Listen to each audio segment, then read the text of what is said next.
The London defense is an opening many beginner and intermediate players use as a crutch as their opening, as they don't need to learn very many complicated lines or any fundamentals to play properly. This is why I hate the London, and this is why I developed the system, the filler defense, to counter London defense players.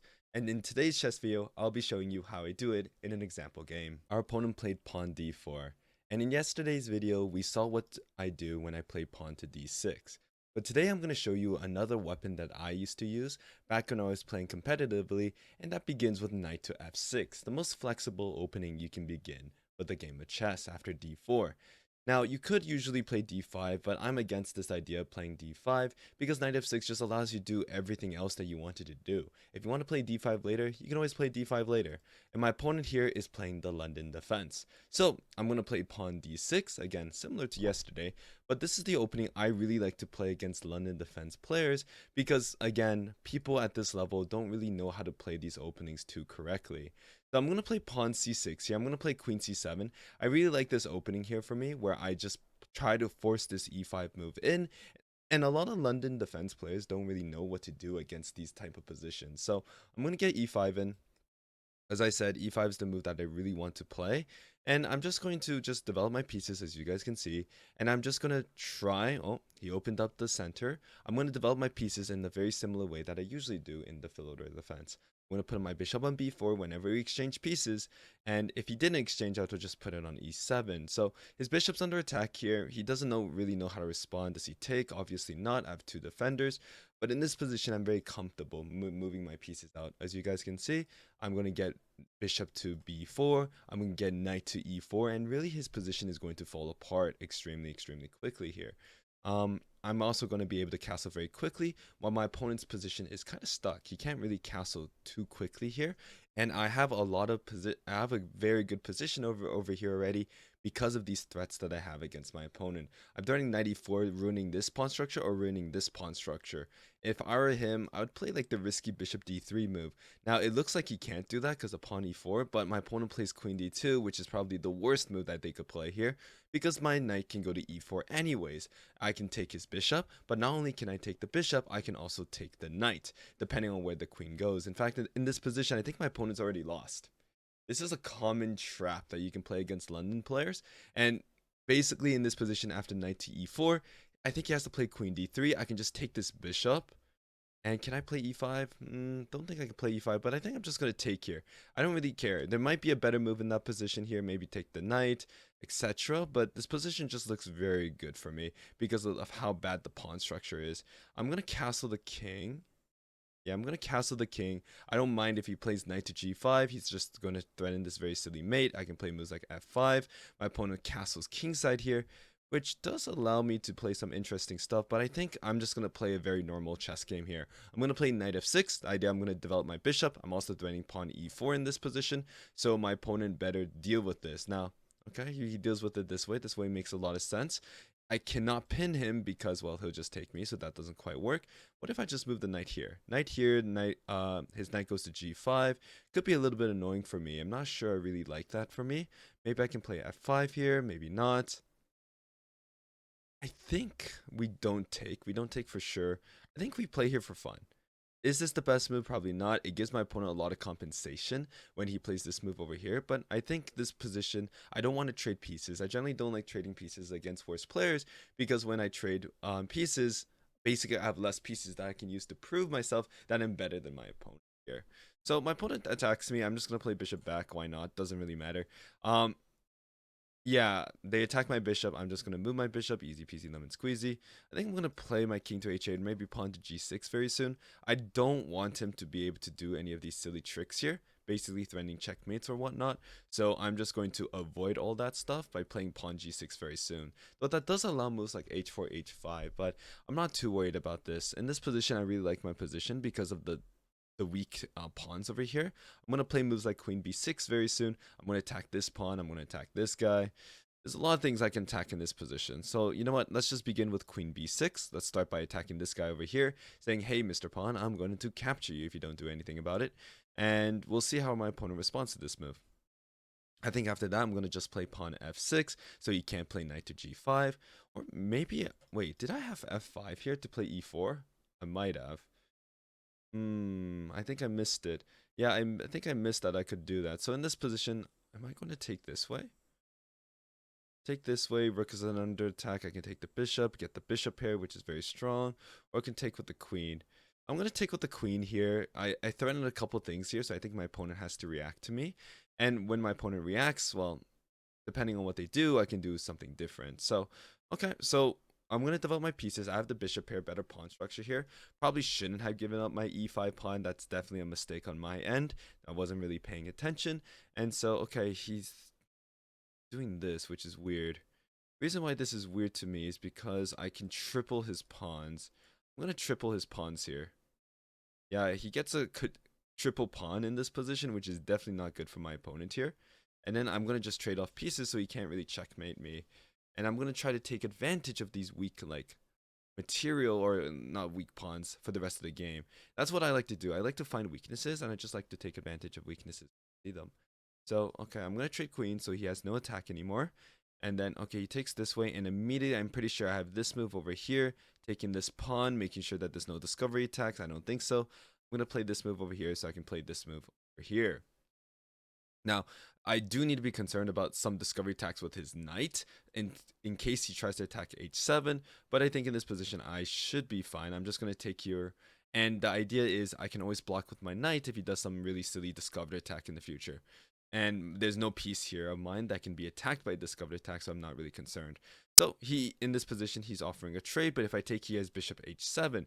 So I need to retreat here to play knight to h6. Basically say, no, I'm not going to let you do this discovery attack against me. I'm not going to let this silly business happen. So in this position over here, I feel completely safe in this position. I'm going to play moves like pawn g6. It's kind of a cheapo.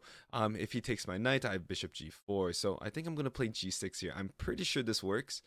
Let me just calculate, make sure. Yeah, it looks pretty good. And my idea is I'm just going to play king to g7 to protect my knight afterwards so I can loop my knight around back to f6 unless my opponent captures me. And if my opponent captures me, well, as you guys can see, this is a really nice fork that I have here because my opponent's rooks are both on dark squares, which definitely is a problem for my opponent here. I'm going to take his rook. Oh, I'm going to take this rook over here.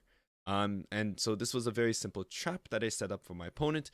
If I were him, I'd probably just sack my rook somewhere, like rook sack on g6. So at least he got a minor piece and a pawn for the rook. So in this position, yeah, bishop g5 is happening. This is very nice. My opponent is struggling here. He doesn't know what to do. And, well, what it is. Our opponent is thinking hard. Perhaps he's hardly thinking.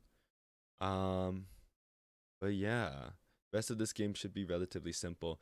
There is no, oh, yeah, he does the sack, which I'm actually surprised he found because it's a pretty hard move to find. I'm going to capture away from the center this time, and the reason why is because it opens up my rook against that knight. You know what, let's just try to trade off the pieces. I'm out material. When you're out material, obviously trade off the pieces. I've said this 10 billion times at this point. You guys are probably sick of hearing it. So let's just play king g7. I'm completely down with getting my king to a good square.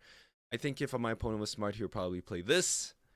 So, yeah, okay, he's pretty smart, I'll take it. And I think I'm just going to retreat my bishop here. Very simple move. I'm just locking out my opponent's knight. I don't want his knight to go anywhere silly, and because I don't want his knight to go anywhere, I'm just going to play this very simple move with the idea of just moving my rook out very, very, very soon, and then move my bishop away, and we're pinning the knight, which is good for me. Again, these pawns are the root of his problem. They're big problems, they're weaknesses, and weaknesses are meant to be attacked, just like I am in this position. So, opponent's thinking hard. Again, perhaps he's thinking once again. I think this has been a pretty instructive game so far. My opponent plays pawn here. I can just check him to force him to go there. But do I want to do that? Not too sure. Do I just play h6 in this position? I think I do play h6. I don't want him pushing the pawn. I don't want his knight to go here in the future either. So, okay, we move here. He moves there. I think we just move our bishop. Where do we move our bishop here? If I move bishop here, his knight can go there. Am I really concerned about that? A little bit, perhaps. Knight here is a little bit annoying. If I move the rook, he can move his knight here, win my bishop, which is a little bit annoying as well. What if I just play bishop f6 to play bishop here? Then he has knight to d6, but I don't think that does anything. Let me just make sure. Yeah, looks pretty fine for me. So I'm just going to play bishop f6. I don't care if he takes me. If he takes me, that's good for me. I trade pieces. Again, trading pieces, I reiterate, is one of the simplest strategies you can go for when you're completely winning, when you're up material, which is what I'm doing in this position. I just want to relocate my bishop to a nice square like c7 or something.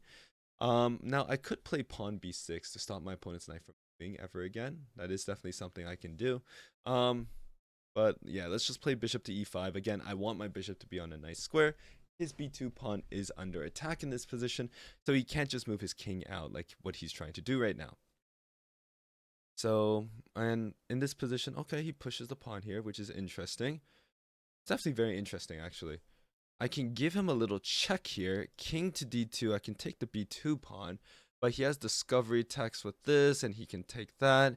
A little bit annoying here. What if I just take here and just take there? Then he has knight e6 check, which is a little bit annoying. A lot of things are a little bit annoying here, it seems. If I just push, then f6 square becomes weak for the rest of the game. But I think I just push here. To be honest, push. And the reason why I push here is the idea is simple. His pawns are now in dark squares, which means his knight is stuck here. Otherwise, I take the free g3 pawn, and his pawn rushes all the way to the top. Now, my opponent says he doesn't care, which is interesting. Can I not just take here? Oh, if I take there, then he has knight e6 check, which is definitely a move he can play. And I take... Rook takes, can pawn just rush all the way to the top? I don't think so. I don't think it has enough time there.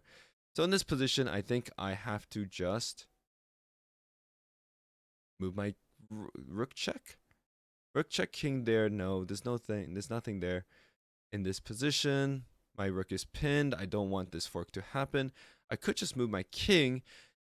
This is why knights are the trickiest piece, guys. There's so many things a knight can do that is super annoying. In a real game, I would probably calculate here a long time, so let me calculate. Bishop takes, knight e6, capture, rook captures, pawn h4. I'm still a long way to the end. Still a long way to the end.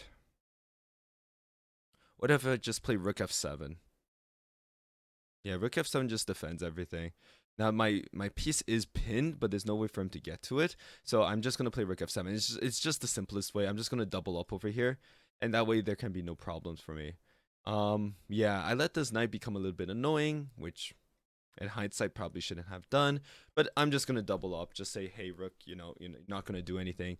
I'm gonna just play rook to over here again. Make sure there's no silly threats or anything. There are no silly threats. I play rook f to e7.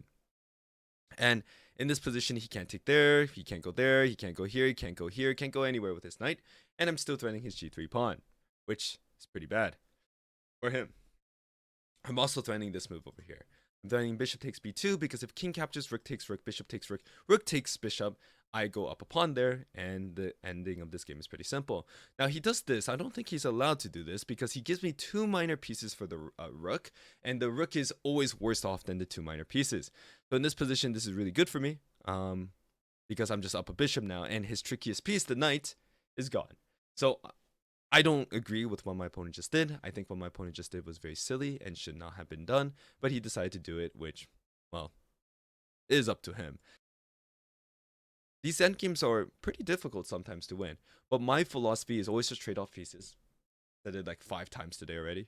But my other philosophy and the other philosophy is just keep things simple and just push pawns to the end of the board.